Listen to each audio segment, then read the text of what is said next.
que a haaldi e yimɓe ma ɓe poɗɗa haaldude walla a wat ko ganduɗa hol ko jikko politique mboɗo yiiɗi tan dara mi fooɗono beete a teddinirimi min mi haalde min politique nannani min pour yidde dañde alhamdulillah rabbil alamin Allah wona wasnade Allah kille ngam gomme politique hande so wona ko ummeyam faye politique ala ko umme politique fayeyam donc ɓeya tan ko juste un honneur kadi meeɗen wadde hunde min taw mi waynayi mes responsable neɗɗo hokko ɗum fodde muɗum e gueɗal muɗum ha timma kala responsable gonɗo dans le département min noddi ɗum mi teddinira ɗum mi haalni ɗum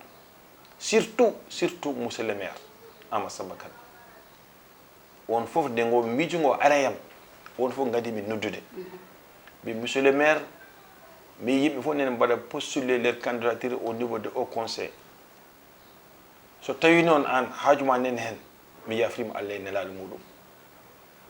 so tawi noon haajuma ala hen mboɗo yiiɗi daroɗa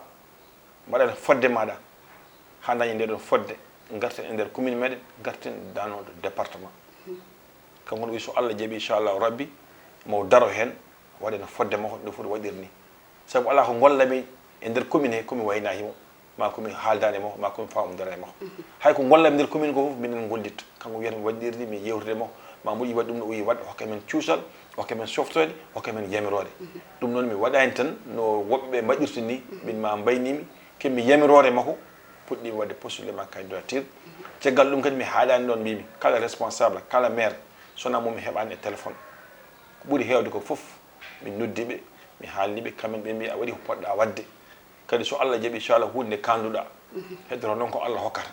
kono minenne koyamen foddamin min pour wadde hen nde mamin mbaɗi hen par ce que hunde nde kanduɗa hunde kadi nde golluɗa saabu neɗɗo a dañi hunde taw arsigi ma jinganma taw a liggana he ɗum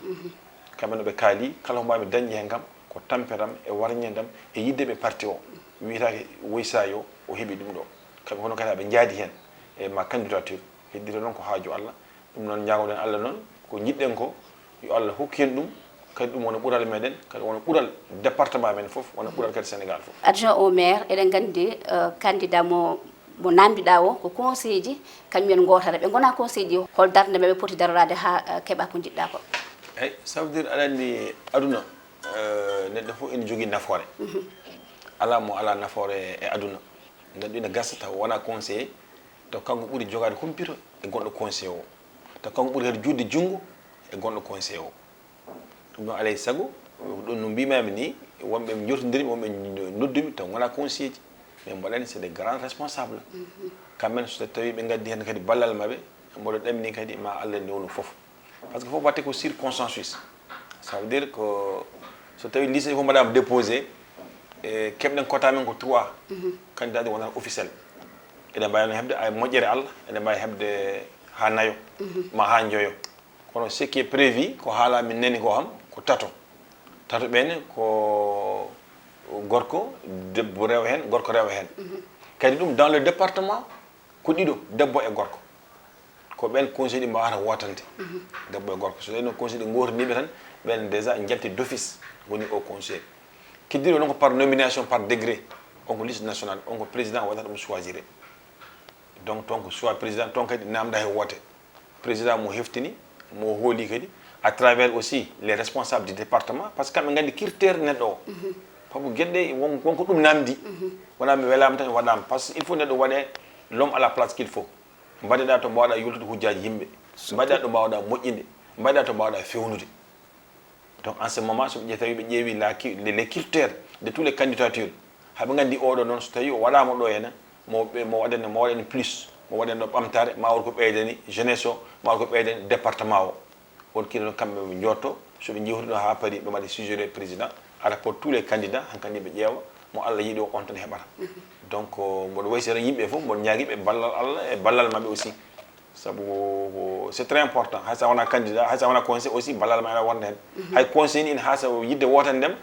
kalna sehil ma wona conseil yewtude conseil o haala ɗum kadi wotanma ɗum noon mbimi yimɓe fof c'est très important donc on a besoin de soutien de tout le monde banggue droit o banggue kadi suɓede hen nde ça veut dire kala ko mbatten ɗo kadi aussi kadi sen cuuɓa kam ɗum ko hankkadi ɗe mbawa wonde candidat d'office il faut mbawa suɓede e ɓeɗo yimɓe tato wona candidat d'office heddo to banggue to président to ma to banggue département ga ɗum jawden Allah tan kala ko woni no ɓural meɗen yo Allah suɓone ɗum Allah wona ɗum enen bandiraɓe julɓe fof. adjoint au maire Hadiya Diagana élection ngaji législatif ɗiɗo ɓennude on dañnoɗon ko 125 oɗo saaha joni on garti e 82 holno jiruɗa ɗum? Merci madame Oumoussi. Bon aduna kam ko non tan il y a les hauts il y a les bas. Kadi parfois il faut yimɓe paama c'est pas la quantité ko compte c'est la qualité des fois. Hunde aɗa wawi dañde quantité mawnuɗo taw wala la bonne qualité. mi wiyani noon wonde quantité momin joguino o kadi aussi fewani mais ɓemin jogui ko waɗi réduire banggue quantité mais waɗi plus banggue qualité. Donc ɗum haade min mbi hamin jetti ɗum Allah e nelaɗo no fewi e militaji meɗen. Ça veut dire il y avait des informations naate haqqilla yimɓe population taw wona hunde wonde e ɓe bonni haqqilla yimɓe ɗi hewɓe hen noon mataw jahani wotoyde ɗum tagui noon majorité mo joguinɗen o usti mais qualité mo keɓɗen o kadi aussi ine wawi wonde la même chose 125 député mo joguinɗen à l'époque o ɗum noon kadi komin jettirima par Sénégal c'est un pays démocratie donc président golle mum ine leeri ine laaɓi donc élection waɗi élection ine transparent rewi lawol opposition aussi woodi ko dañi hen ɗum noon ko beelema minen dal nimsa kadi Allah minen par ce que ɓurno sattude ko e tidde ko dañde majorité au niveau de l'Assemblée nationale avec aussi une bonne qualité de député. Donc ɗum kadi min jettiri ɗum Allah e nelaɗo muɗum. Donc c'est pas une échec, nous pouvons dire même c'est une victoire. Ça veut dire leydi ndi ko ndi rendadi mon fof kadi ene foti dañde hen fodde muɗum nde kono l'essentiel minen fodde nde keɓɗen nde ma nde min keeɓi nde mi anda an tan gonɗa onon ko journaliste ɓe hay goto wawa famde on hande mboɗa wino onon journaliste kala ko moƴƴi e Sénégal ko onon kala ko boni hen kadi ko onon. Ça veut dire onon des fois on dokkata des informations qui ne sont pas le cas. Non, il y en a ces gens de journalistes aussi, ne ngodi journaliste ɓe jaadani président par ce que min banggue médium journaliste foti wonde ko neutre fotani nade politique mais hande e ñi Sénégal il y avait des journalistes hande qui sont devenus des maires qui sont devenus des politiciens qu'on ne comprend même pas donc c'était pas le cas. Donc ɗum kam mi yiɗi andi noon tan min keeɓi une bonne qualité des députés kadi min keeɓi majorité o donc kadi jetti Allah e nelaɗo muɗum kadi maɓe ɓuuri wawde ligganade Sénégal yo yaaru yesso surtout maɓe kolliti kadi no caɗele meɗen au niveau de l'Assemblée e kala ministère ma ar toon ɓe ƴewrde muɗum minen noon oɗo diwan hami jogui ɗeɗo caɗele ɗum ɗo ɓe ƴeewa hen ko wawi fewnede kadi fewne so Allah jaaɓi inchallahu rabbi. Donc élection kam rewi lawol il y a pas de problème ko noon tigui holko mbiyata bandiraɓe yeɓoɓe Windere TV e émission men Sénégal men? eyyi bandiraɓe Windere TV min beltima no fewi en beltima Allah e nelaɗo muɗum kadi en beltanima président de la république saabu ko watte ko foof kanko woni sababu o so yi min gummo ene daro tan ene cippire ene kaɓe fo kanko woni sababu o woni noon kadi sa yiiɗi ɗum a hollirat yiddema nde wona noon tan e ɗemgal a hollirat mbaɗa ɗum prouvé par des actes concrets. Donc alay sago noon mi jarnomo no fewi kadi hamin ñaagui kadi ballal makko à rapport ma candidature j'aimerais bien mon fof no ene hande moƴƴere ala kadi mo handani moƴƴere heddoro tan mo Allah yiiɗi o ko on tan nawara de voir un peu ma posture ma carrière politique e hasim namdade gueɗal ha joni et kanko et tous les responsables politiques du département de Kanel ou bien ensemble les régions même de Matam sabu en tiiɗi leader gonɗo dans la région de Matam momi jottodirani ma momi andodirani sabu minen ndendi yidde minen ndendi président hamin kawra réunion ji hamin kawra e wona réunion ji ma eɗen mbawi woni e nder Sénégal ina tiiɗi kam responsable politique gonɗo ɗo wona directeur muɗum wona ministre muɗum wona DG muɗum ko ɓuuri hewde kam vraiment mboɗo andi jomumen mboɗo jottodira maɓe kono hay goto maɓe ala mo memi addude haaju ɗon noon mi naytira henen pour ƴewde intérêt personnel am gueɗe gartumi ko haajam toppitimi haajam gollami hankkadi noon ari ha ɗo mbimi affaire o seɓɓitima minne alay saago minnene mi daña hen une souvenir kimi souvien janggo e janggo mi vraiment affaire mi heeɓino e ngal ɗo teddugal ko ɗum tan ɗum ko beelamma aussi ɗum tagui namdimi ngoɗon poste ɗum mboɗo ñaagui tous les responsables du département ou bien du région du Sénégal yoɓe jaggu hen Allah kadi newnanen keɓen hen région département o leydi ndi naftoro ngoɗon poste ɗum noon mon ñaagui hen président e walla ballal Allah e nelaɗo e moƴƴuɓe et tous les responsables ko heddi ko ko tinnare tan tinnodiren koye meɗen ƴeewen kina ɓamta Sénégal